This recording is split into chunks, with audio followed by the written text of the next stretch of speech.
Hey there, welcome to Gyroscope Farm and the Traveling Homesteader. I'm Kathy, and today, it's a little late starting, but this is Pippin, and I wanted to get you guys introduced to what I'm doing. This is our new stanchion, right here, that he's on. He's able to have some snackage, and we're shearing. We're starting the shearing process with him, and I've actually started already, but check this out. So this is Pippin. He's just getting used to this stanchion standing on here, but this is how far we've gotten. Believe it or not, this is his now natural color, which I'm kind of excited about. And so this is kind of him before, and this is after. So when we're all said and done, let's see how he looks when he's finished. So now he's all done. I don't have a stand for me to show you the whole process here. But now he is a whole new man. With outside of some little trimmies there I need to do, he is pretty much all done. Now when he came to me, he was one color. He was a dark color. And now this is his natural skin color, or I shouldn't say skin, his natural color of his fiber, which I'm kind of excited about. But now I'm gonna take and trim his hooves because this is what his hooves look like, if you haven't seen those. And so I'm going to basically trim the bottom part. And their hooves are kind of like our nails. So this is an opportunity for me to trim his hooves, and then also to give him, along with the other sheep who are behind me, an opportunity to give them some worming medication. And it's a once-a-year thing that, since I have a pasture that I'm kind of not sure of the insects or the littles that might be in the pasture, I want to make sure that my sheep get taken care of at least once a year, and so their systems can be all safe. Now, Pippin here has been really patient, and he's getting kind of antsy. So I wanted to get to his feet real quick and worm him, and then I'll show you who's up next. So we now have 3 of the 4 sheep done, mostly done.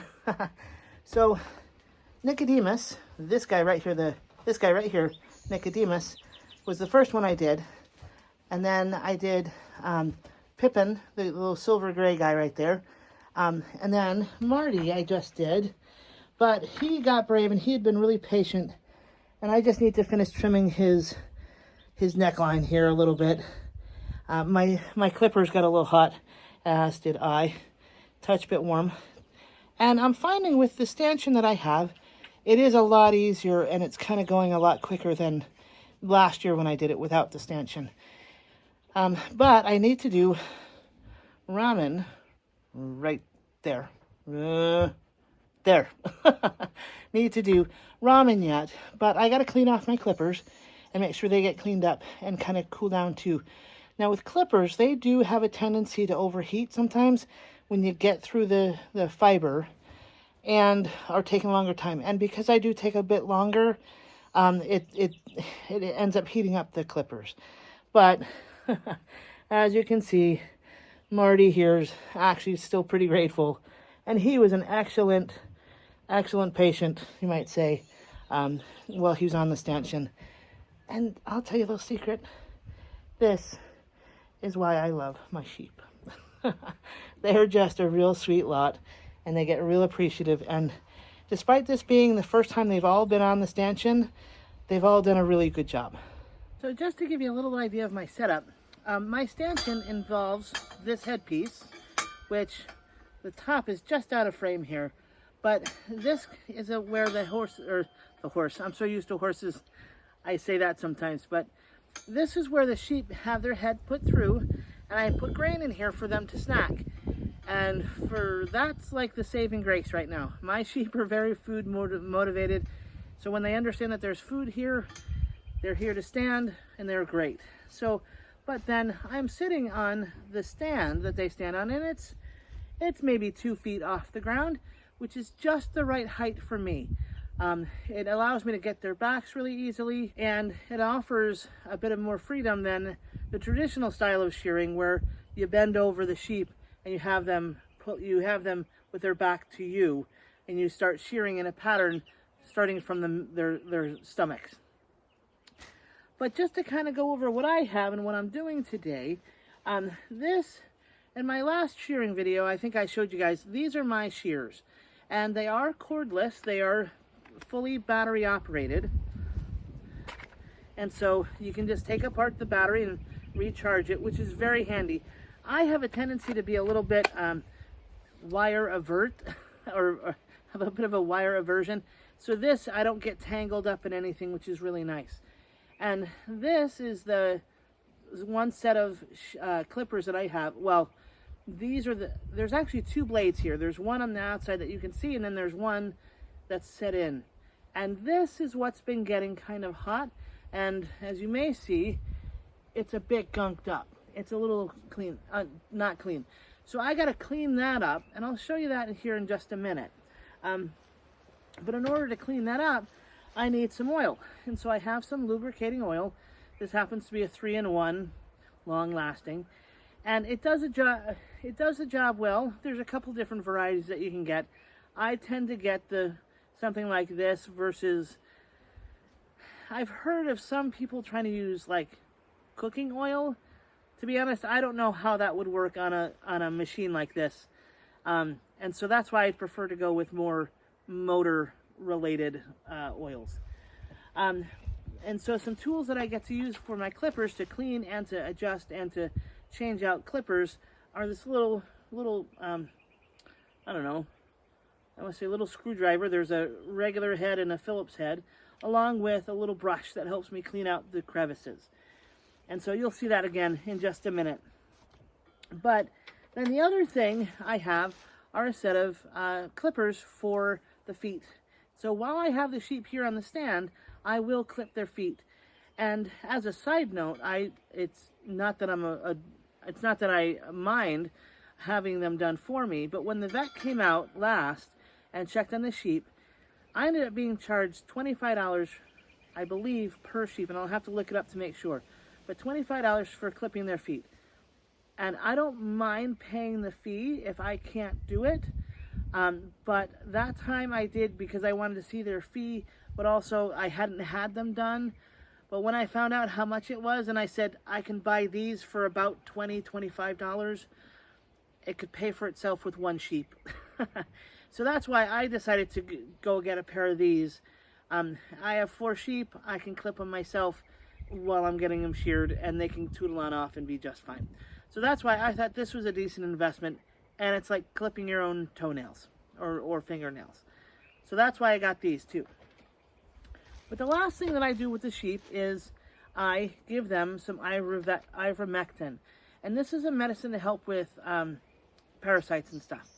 And so, and it says for the treatment and control of worms and bots of sheep. And so that's important to do too, so your sheep don't get sick. Now this is a very basic, and you can do a whole lot more treatments for sheep. But for me, I'm just keeping it simple for right now. And I offer them a salt block. I offer them alfalfa pellets when they have food, like I did here. And I offer them an orchard grass when I give them hay. But with the here in Oregon, the grass is really still full on, and they're eating a lot of grass. And so they don't get any alfalfa, they don't get any orchard grass. And both of those are grasses, not grain. So the alfalfa pellets I give as grain form, but it is grass. And so I have a tendency to lean towards that instead of regular traditional grain, because for my sheep as fiber sheep, their lanolin will get built up so much if they have too much of the fat from the grain. And so that can affect their fiber. And when I was doing the first sheep I did, Nick's fleece, he had chunks of the lanolin just stuck and caked in his fiber, which was harder for me to shear, but also had it been white, it would have stained the fleece. So that's the other thing, is that the lanolin can get stained a color, like a yellowy orange color, if there's too much protein in their diet. So that's another thing to be careful of with sheep. to kind of wage how much you want to actually feed them of protein. Now, the other thing is, this is Marty's fleece from this year that I just took off him. And from last year's fleece to this year's fleece, there is a definite difference in coarseness, which is interesting. And it's actually just about 7-8 months difference. So I'll bring it in a little closer, check it out. So now, with Marty's fleece kind of fresh in hand, his fleece is good enough that I might try to have it processed into something else. The other two fleeces from the younger boys, Nick and Pippin, because, and it was my fault, not theirs, because I left them too long for shearing, they got felted on their body because they got itching. They love to itch on this gate. And so they just kept itching and getting their fiber all matted. And so I couldn't use it. And at this point, literally today, tomorrow, and through this weekend, it's going to be so hot. I just needed it off their bodies. I didn't care that I couldn't use their fiber this year.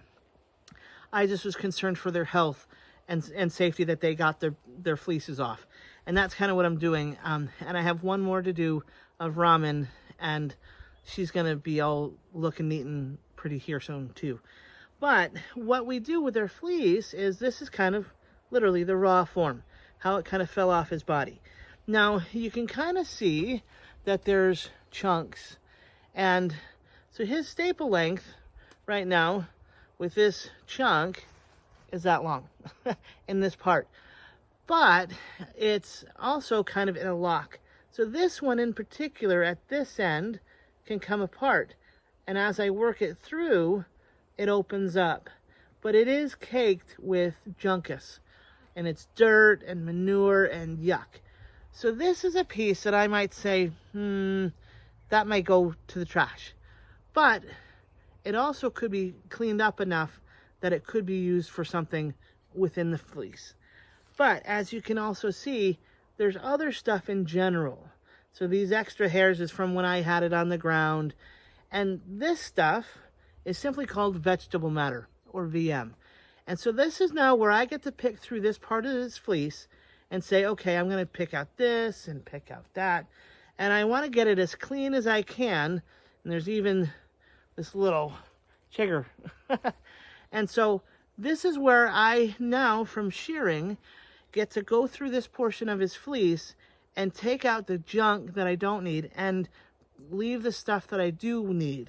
Now, with Marty's fleece, as I was shearing him, I thought I'd try to keep as much of the barrel of his body sheared and that fleece together. It was kind of falling apart just a little bit because of the nature of his fleece. So I was trying to keep that fiber together as much as I could. But the things from his legs, the things from his butt, the things from his chest, that's all separate. In fact, I have a little pile of it right there.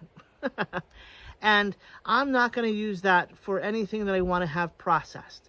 Because it's seconds, it's coarse, it's not what I want. But I may use it for something like lining my beehive. I could wash it in the wash and then line my beehive with it.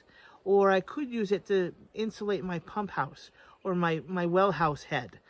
So so while that fiber may not be good for like blankets or yarn that I might knit with, that's something that I could use somewhere else on the farm, which luckily I have need for it too.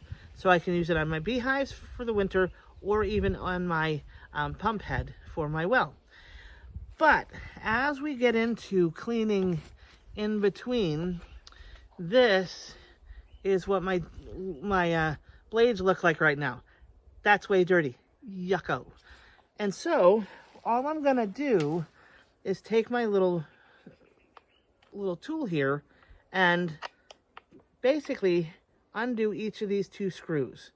And you want to make sure that you do them kind of evenly. But the other thing is, before I get too far, you can kind of see the second blade. So this is the first blade, and the second blade is a little off. There's 1, 2, 3, 4 teeth to the back one. So you want to make sure that the 2 get lined up when you get kind of back there. So as I take this apart though, it allows me to get kind of some of the junkus out and see kind of how my blades are doing between shearing. So this is the back side of this one. That's the front side. And then this is the second piece. Okay, and so this is what this looks like without the blades on it. And what I'm gonna do now is not lose the little bolts in my hand. So put that aside. And I'm sure there's a better way to do this. But because I have what I have, I'm just gonna use this tool to kind of get some of the junk off around my blade. And what I'm doing is getting the lanolin and the dirt and the wool that's all built up around this off. And what I'll try to do is kind of wipe off all the junk that's built up from the shearing of this one sheep.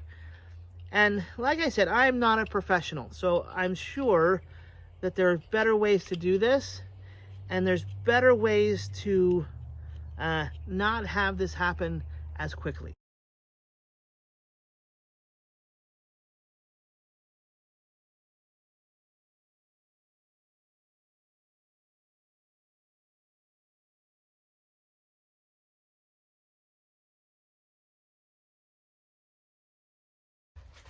Good girl. Come on. Come on, bud. Good girl. Good girl.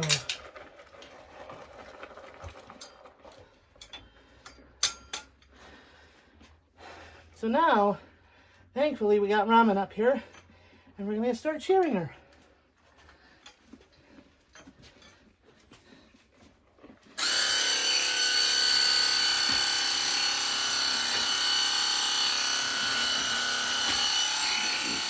Hello.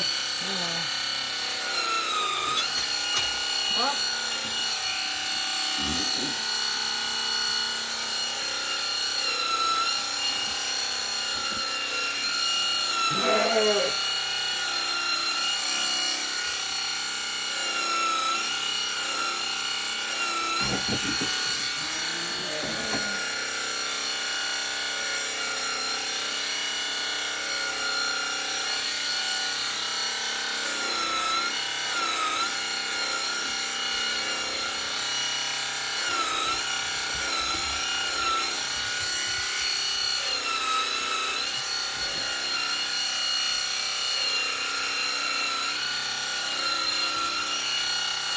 Good job, little girl. Trying in the worst way to get off here. Sorry? Trying in the worst way to... Yeah, I can imagine.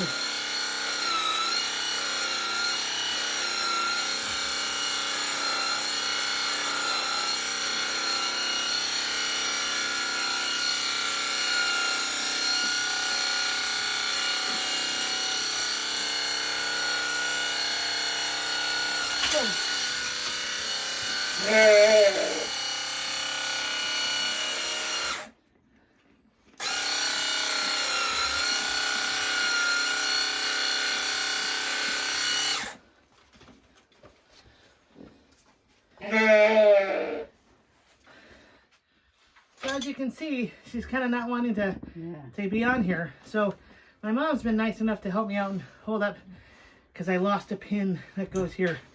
So I have a new partner in crime.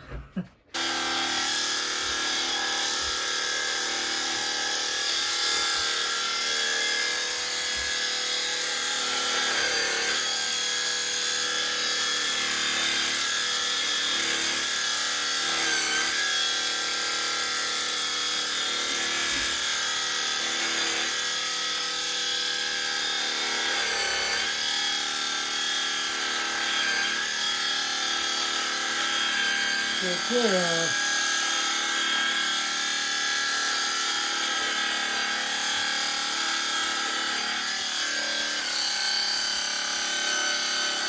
Not by choice. Yeah, she's...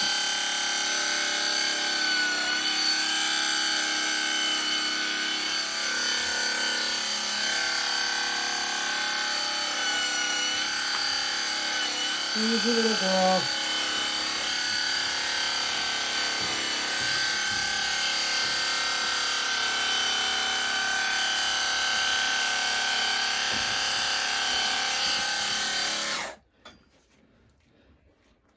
It's okay, Littles. Good girl.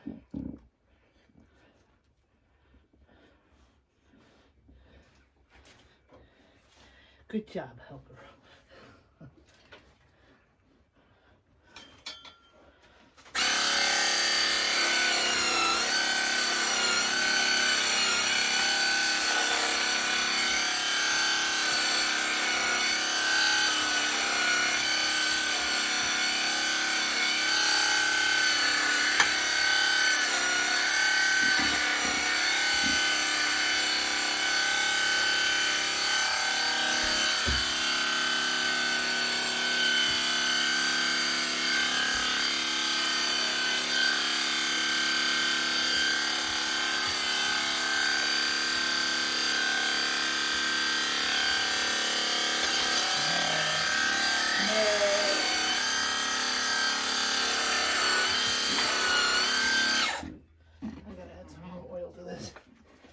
Littles, you need to move that way.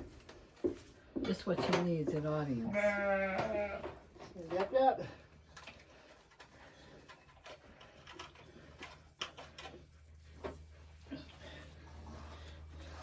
So you can see there's junk that, hey lady, that builds up on the blades while I'm shearing. So that's what's kind of taking a little slower and why I need to kind of stop every so often.